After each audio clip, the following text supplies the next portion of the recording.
Steve and Jill here. Hello. Welcome to the Land Academy Show, entertaining land investment talk. I'm Steve and Jack Butala. And I'm Jill DeWit, broadcasting from sunny Southern California. Today, Jill and I interview Bei Zhang. Yay. How long is Bei? Can you introduce Bei? She's been with us for how many years? I know. How long has it been, Bei? Oh, gee, I think of 2016, I joined Land Academy. That's like 4 years, right? That's awesome. Yeah. But did it fly by for you? These last few years flew by for us. Just like yesterday. Yep. minus the COVID lockdown period. Yeah. Yeah. Yesterday, and then the last 4 months is like 10 years. Yeah, exactly. Yeah. Well, if you would give us and our listeners a quick little background as to your life before full-time investing, please. Sure. Yeah, so I've been working for corporate for years before joining Land Academy. Most of my responsibility is about corporate communication, marketing communication, public relationship, this kind of thing. So I think my last job is just working for a pharmaceutical company as a global brand manager, managed one of the drugs. So that's that's my past experience. And then I always want to, looking for opportunities to build my own platform and try different platform. And then finally, I find out the land business, that kind of thing. Then I really dig in. Some people thinking that's like, it's not trustworthy, because that time, not a lot of people really buy in this business model. But I get very excited. And then so I started working my deals. I'm pretty fast. And then I think 8 months, I working part-time, handle my corporate job and then handling the land business. And then after 8 months, I just I quit my full-time job. I start, like full-time land investing business. Yeah. It's been years now, and do you miss anything? I just feel like I should do that early. I wish I know you guys earlier, because I feel like, each of the effort I put here today is going to be build my own platform. I'm not working my time for building other people's platform. Yeah. Got it. I have to say, we interview a lot of members, and the feedback that I get from brand new members about us interviewing existing members goes like this. Well, if he can do it, then I'm pretty sure I can do it, because I've got this background, so I think it makes sense for me. Bei just throws a wrench in all that, because no one's as pretty as you are. Oh, yeah. No one's as smart as you are. No, you're deterring people from joining. Yeah. No, I think everyone, but thank you. But the thing is, I feel like we are different. I admit, I have my strong suit. Other people have their strong suit, and you have your strong suit. I think the key thing we're in common is the value. We want to create our own platform.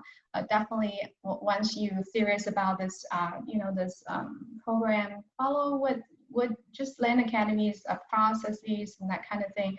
You will get something. It just sooner or later, you manage your pace. You give your permission how fast you get there, right? True. I agree. Give us an idea of your average first deal when you were starting out, and then what you're doing now. I like people to hear what you're working on. Yeah, I think my first deal is pretty interesting. I don't really know every piece. I just want to do it. So I take imperfect action. So so funny is I haven't purchased that piece of property. I'm like, let me test.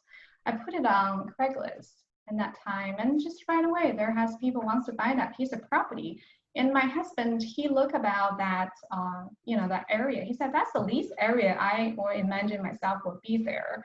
And then so I'm like, wow, what should I do? Get so nervous. And then the buyer said, oh, I have this title company, they can help us to close. So I talked to the title company, and then they just say, oh, go finish your first half deal first, and we'll buy, and then here's the contract. So I just finished my first half, and then close via title company, and then I think that first deal, the profit is like $5,000. And then I was like, amazing. I'm like, what did I do? I didn't really add a lot of value.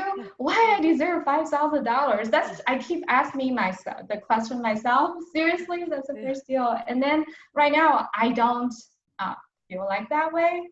I feel like I did put a lot of effort there. I deserve, these value. And then I think right now I didn't really do much more different.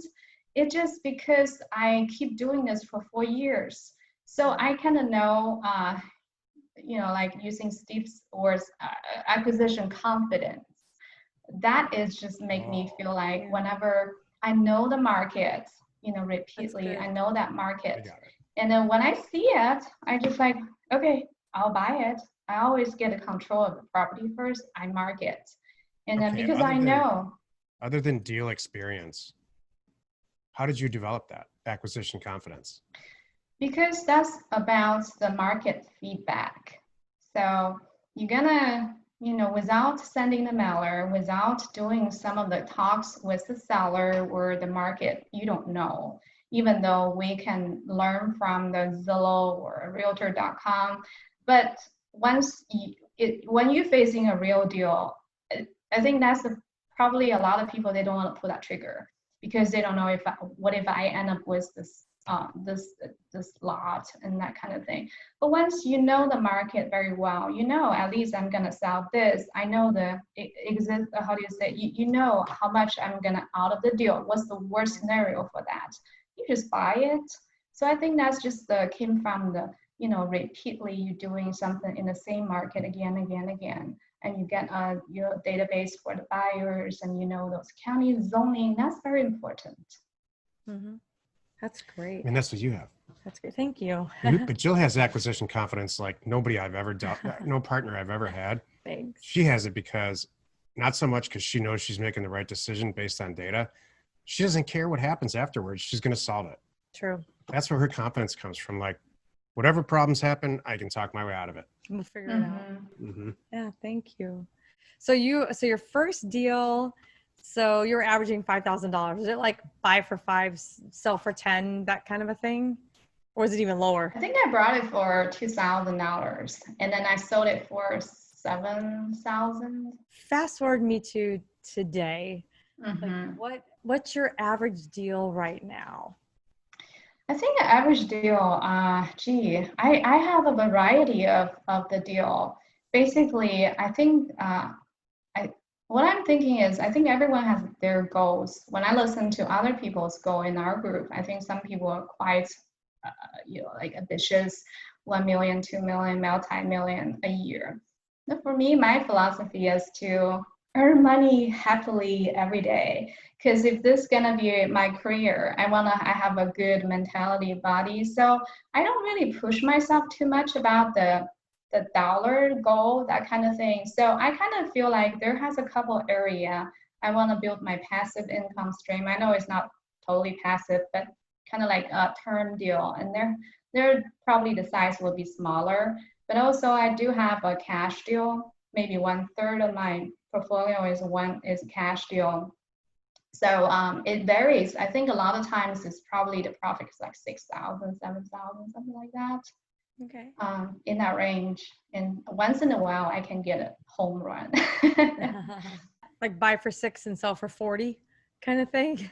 Yeah, I think sometimes, actually lately I just did a deal. It's just like a unicorn deal. I brought it for somewhere a little bit over 20. When I brought it, I don't even know there has utility already there on site. I have no idea. But actually, after I brought it, I find out they have a well, they have septic tank, and they have everything installed, and they have a fence, and they have everything. They have a left on-site like trailer or something, look in good shape. So, but I just want to get a quick flip. So I flipped somewhere like 100,000. So it's like 80,000. So that's one of my home runs. I just want to share. That's wonderful. Nothing surprises me anymore. Does Isn't that anything great? surprise you? No, it's like, that's the best thing. It's like finding money in your pocket. Like, where'd this come from? Yeah. But again, that comes from the acquisition confidence. So you know that area, you kind of know, once you identify it as a deal, you're gonna move really, really fast. And then I do have a lot of relationship with the title company. So they just help me close very good, smoothly, and they prioritize my deals. So I would say if you have a good relationship, you build a team, that's really helpful. Yeah. Do you focus in one without disclosing where you're working? No, I think it's just in the same state. Just or I was trying to go to other state. I think sometimes you can try, but you have to really think about your personality and that click. Sometimes, some of I know my friends in the circle, they click with a certain area. I tried, but I failed. It just, you have to be, listen to the feedback of the market and then to thinking, is that fit in your personality with that area? And do you like that area? That kind of feeling, almost like there has a law of attraction. So you have to get a feedback from the market. Yes, we're familiar with that. There's areas that in the part of the country that we talk about that, like you used to visit as a kid, you're like, maybe it doesn't have a good memory. We don't talk about that enough. Like, I really think if you're, it's true. I just loved it. I love land, and you love West. Yeah. Yeah. I think it's really important. Yeah. Probably for me, it's subconscious. Like, I choose areas that I would like to go have a campfire in, or some crazy, whatever subconscious thing that is. That's true. That's funny. Exactly. I think subconsciously we do it more than we realize. We're buying and selling a bunch out, or we're preparing to buy a lot of houses because of what's happening right now.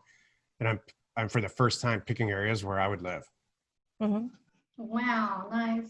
Yeah, sometimes when people sending me the local photo, like, this is a lot you're selling. I'm like, I wish I can keep, like today, he went to visit and then he showed me a bunch of videos and that kind of thing. I'm like, wow, that's beautiful. I want to keep for myself. And he said, no, sorry, I'll keep it. And he brought it this afternoon. Changed my mind. It is. So there has a creek. It's just like so beautiful. I'm like, I need to keep some for myself, maybe. It's true. Yeah. We've had that discussion a lot. That. That's like, especially him. I'm like, don't go look at it. You're not allowed to look at it because then we won't sell it. I usually win that battle, and then 2 years later we sell it, just because we've never used it. We didn't go. Your emotional connection is not connected anymore. So you started doing some houses too. Yes, I think I joined House Academy like last year, July, something like. I never really take actions. It's just so busy in a lot of deals and that kind of thing. And then so I really force myself to take actions, imperfect actions. Early January, I start really take a lot of notes and learn that business. So I also send. So I end up with purchase 2 houses and flip 2 houses in Q1 because the coronavirus comes. So that's why it's almost like a game changer, because house is more capital intensive, right? Yeah. And then there need a lot of, I would say, need some babysit, especially in boots on the ground. Like I am my own boots on the ground because I'm buying houses near my own area, and that kind of feel like not very safe to do that. You had to buy title insurance, hire a lot of people in that transaction. So I did earn some money, but I feel like that just made me realize land business is so sweet. It's very simple, and then fit for me. I would say maybe someone who's handy. Maybe house is better, but for me, I don't want to even see it. So I just want to working everything on the desk, and then that's all what I like. Yeah. Isn't that funny? It's like, I feel the same way. I'm torn. The data and the days on market, the price per square foot is so great. It makes those deals, I mean, when you really look at them, it's not rocket science. We know how it's going to go, but yet there are other things that are involved that I'm with you. I'm like, I don't really want to do that. I got to turn on the utilities and I got to turn off the utilities. That even if I only have it for a couple of days, kind of thing. And I'm like, and get insurance. So, well, it's the HUD 1 statement at the end on a house that just gives me heartburn. Right. We're at the house range that we're looking at is $1.2 million, which is, believe it or not, the really low. That's a low point for the market that we're in. Mm-hmm. So if you start multiplying 1% of $1.2 million, It's a lot of money. You know, there's Mhm. $100,000 worth of fees in a million too. Right. So you have to mark it up you have to mark it up a couple $100,000 to make it worthwhile. That's hard to get away with. In fact, it's borderline. Maybe I shouldn't be doing this. I'm marking it up too much. So it's the HUD-1 numbers at the end that frustrate the hell out of me on a house deal. One of the beautiful things is I love having my hand in all kinds of different things. So I want to always stay current, keep doing stuff like that. Maybe I'm going to go to a different area, you know, after a while. But you're right. There's a lot more to think about with houses. But you don't know till you get into it. And I know that there's people in our community that have said, you know, ditching the land, they love the houses, and maybe they have construction background. I know that. That's what they just said. Yeah. Yeah, because I was thinking about that. I know there's people in our community that come from builder backgrounds, and they're like, this is easy. Now I know how to buy them better. But I have to say, the houses, you don't have the uncertainty about the land. Like, That's right. you know, it's gonna be sold. It's just a matter of time and how much you want to have the margin to be. So it's more, you know, the feeling, I'm gonna sell in quarter 2. It's just like this month or that month, that kind of thing. And then I think without the coronavirus, I'm probably gonna be doing houses. My goal is to do like a quarterly, maybe 1 or 2, because that way I get more money to, you know, my own money. I mean, you can fund funding, but funding is, again, there has a lot of limitations. Maybe timing, maybe that time when you need money, there's nobody who wants to do that. Right. So I think practically, I think, you know, house is a good product. It just right now is so crazy with those uncertainties. So we want to pause a little bit. Otherwise, I will keep doing that. Are you looking at changing things, just increasing volume? Well, I think for me, I'm more looking for, not for dollar amounts. I'm looking for some leading measurement. Kind of like I want to make sure how much time I spend each day just for 2 or 3, you know, high payoff activities, and just to gonna be add value to my business. I kind of focus on my operational streamline my operational process, more about branding. So I started making a lot of videos about myself, because I think I'm sick and tired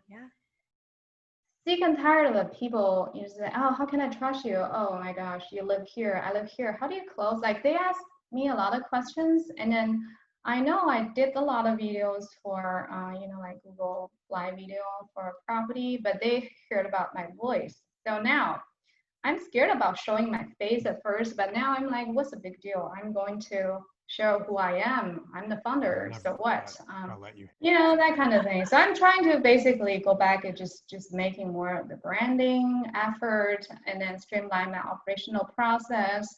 And for the goal, I think I just like each year, if I can increase 20 to 30% about compared to my previous years, I'm pretty happy about it. That's great. I don't have an aggressive goal, you know. I want to be happily earn money versus because you can always earn money, but the time is gone, right? So I want to enjoy my my time. I play, you know, my every day when I get up, I spend 2 hours outside in my garden. I just play with my flower, my vegetable garden. I don't want to go back to my office to working till almost like Eastern time, maybe 10:30 or 11. I start working until 4. I end my working. I turn off my cell phone. That's great. This is Joe Martin. I love it. That's really good. I mean, you know, it's like picking what's important to you. I'm really wealthy and angry. And he loves it that way. Wouldn't have it any other way.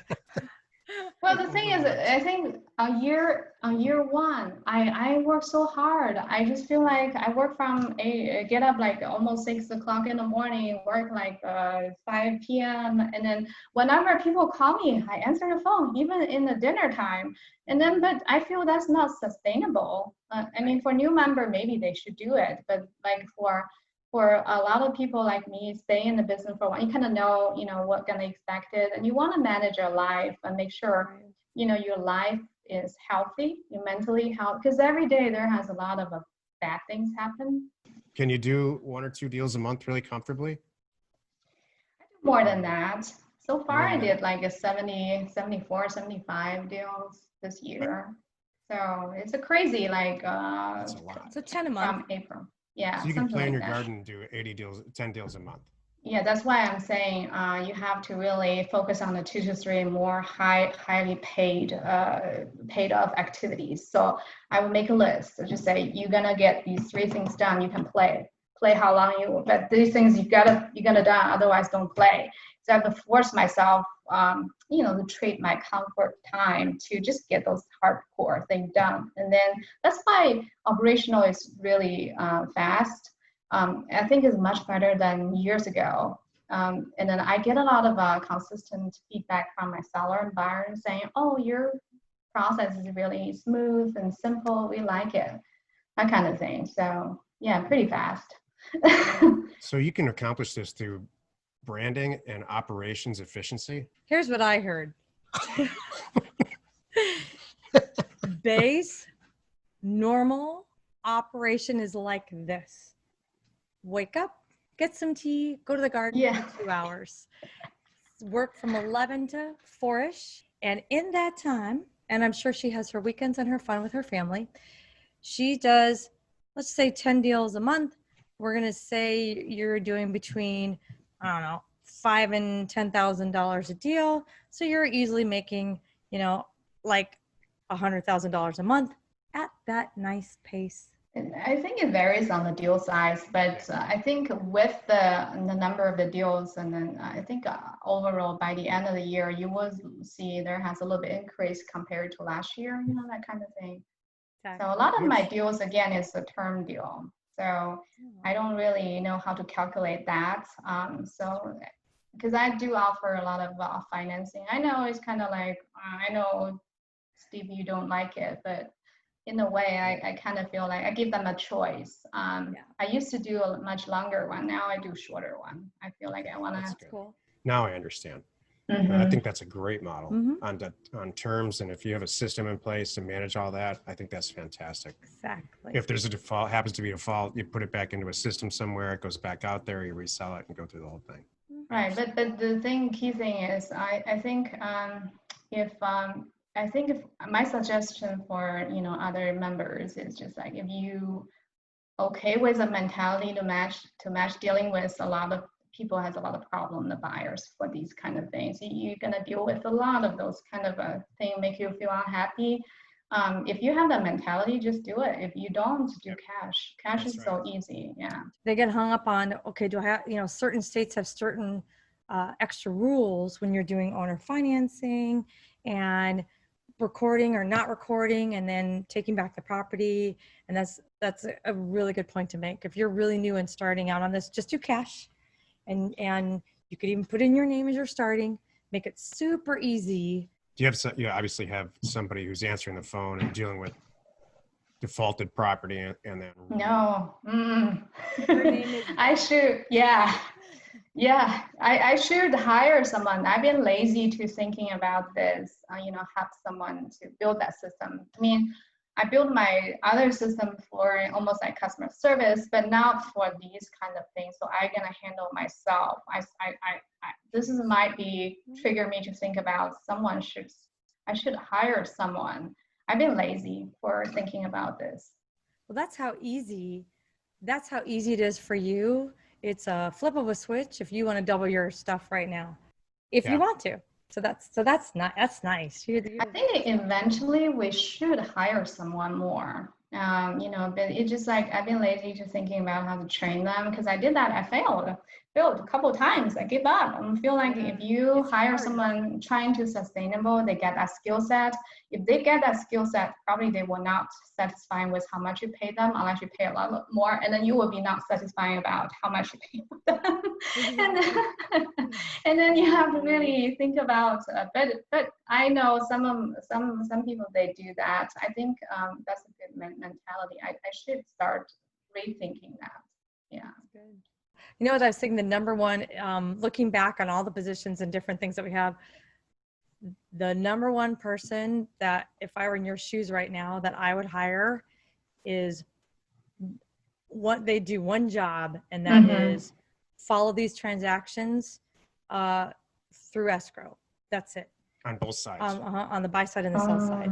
Like me doing the mail, me doing this, me doing that, that's fine. But for me, the most time, because I've really jumped back in like in a big way in our land business and other things, and freed Stephen up to go do some other things. That has been, I've finally found, I agree with that. like the person that this person is, I thought I was like really attention to detail. She takes it a notch above what I do. And I'm like, I don't have to think about it. I remember the first employee I ever had. It's just life-changing. Yeah. And then she was awful when I look back on it. Just awful to work with, and just it backfired. But for a few months, it just, all the stuff that I really didn't want to do freed me up to do what I should be doing. Yeah, that's so good. Well, any last parting words or anything you want to share with everyone watching and listening? I think I can share with some maybe newly joined member, like a really new member. I think they should just take actions.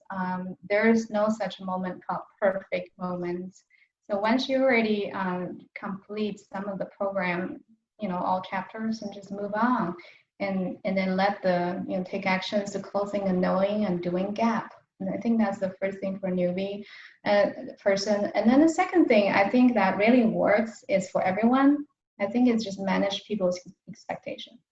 So it's all back to the communication. I think for buyer and seller, you're gonna really communicate them very well about the processes and then the date, what they're gonna get, your policy, that kind of thing. So and you follow through. That managing the expectation works really, really, really well. Even the refund, part. So you have your policy.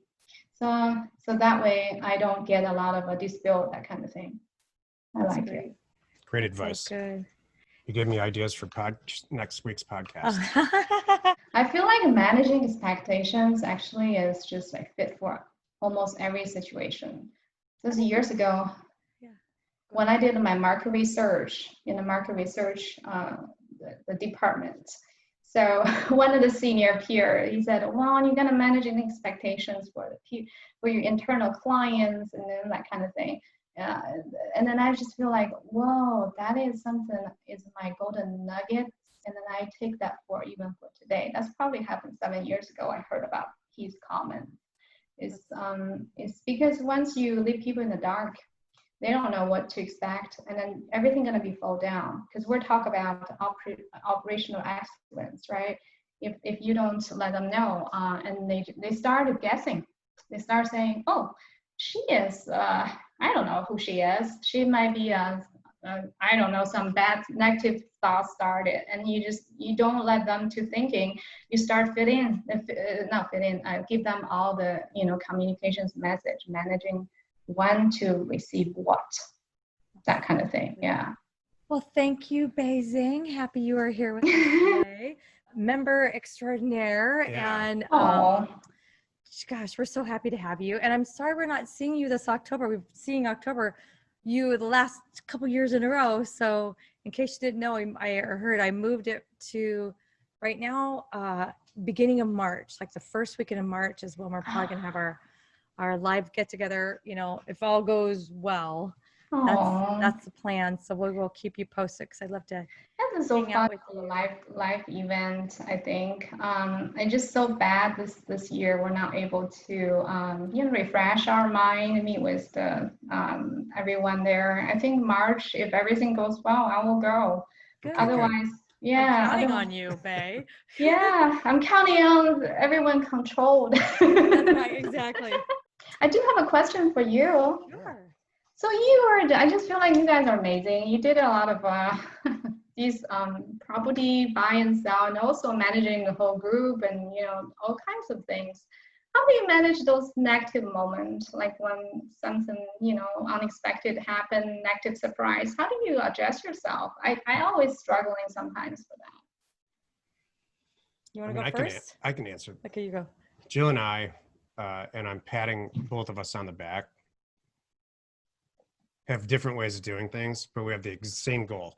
We have the same long-term goal. So I never question, I often to myself, never out loud, question how she's dealing with something, but I never question why in the outcome. And I never have since the day I met her. And so I think the same's the same way here. But that doesn't say we don't have conflict with people and conflict with each other.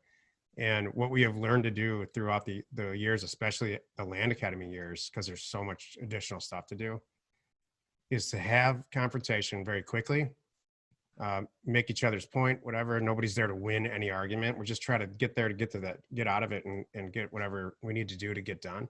And we've perfected that. It's down to like maybe 5 minutes. Well, I think, I don't know if Bei was asking that or asking about just like surprises in our business. Yeah, So, from other party to you, to both of you. We assume you guys are all aligned. We know, so here's what we did. Because we were going to kill each other. But I mean, there's times you can't have two CEOs. He's famous for saying that, and he's 100% right. There's no such thing as co-CEOs. You can't do it. So we have put ourselves in different positions, and then we each take charge, and I stay out of his stuff, and whatever on his side of the sheet, I'm not sure how you handle things. I know what I do, Bei. Like something falls apart tomorrow, a big deal, a closing, there's some mess or something. I rally my team and we divide up who's best at what and get it done. And if it's all on me, true. If it's something that only I can handle, I love this so much. I have no trouble saying I can't go. I've said that we're leaving our trip a day later. Something's going to change. I got to solve this problem, put out this fire. I just do it and I don't stop until it's done. If it's transaction related, we are famous for giving people their money back. Just saying, you know what, it didn't work out. That's fine. Whether they're a Land Academy member or, that solves a ton of problems for us. Tons and tons of problems. I don't know. We've done a lot. We haven't done any recently, but if somebody's got an issue with the land purchase or whatever, I haven't done it in a while. Like I can't remember the last time I've had to do one. But then on the other hand, like I make sure I'm not that guy. Like it happens, especially the number of deals that we're doing. Somebody's going to pull a fast one on us. And I could be that guy. I could say we have a contract. I could say all these things and fight them and win. But you know what? It's not worth it to me. So that's my other thing is I have, and it used to be hard in the beginning because I'm like, it made me mad when people are pulling fast ones on me. I'm like, this is not the right, this is like stealing or lying. I'm like, why would you do that? But then I realized I found it easier on myself just to go, you know what? That's on them. And now it's even easier. I'm like, okay, well, I won't do a deal with that person again, or I won't do X again. Like, and just my sanity is worth more. And I know you are that way too. Well, I need to take that. I used to like fight with them for everything. I said, oh, per this, per that. And sometimes the people just like, oh, I'm going to say this to you and that to you.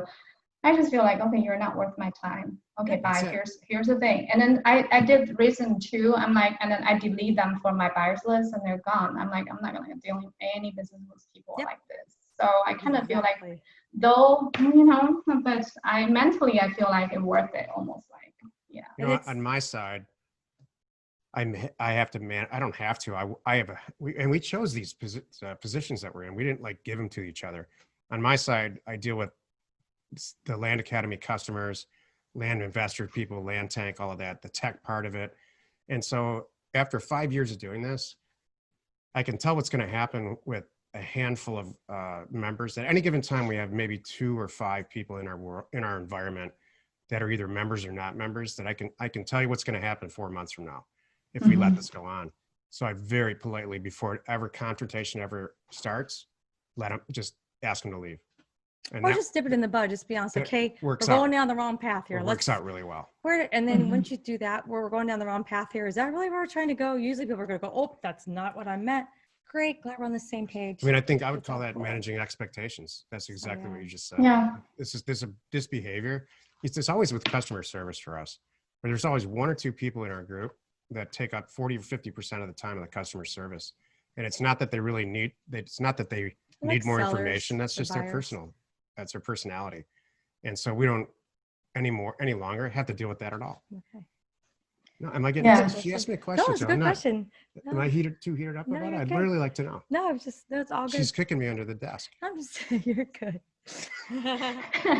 That made me feel happy because I get a lot of violation zoning for these stupid sorry for my words, these term deal buyer, and they illegally park and they do all the buildings, and after dealing with all the legal parts, I just feel like it made me feel so upset 2 weeks ago. I'm like, these money are not easy to earn Right. for Sometimes it's not. term.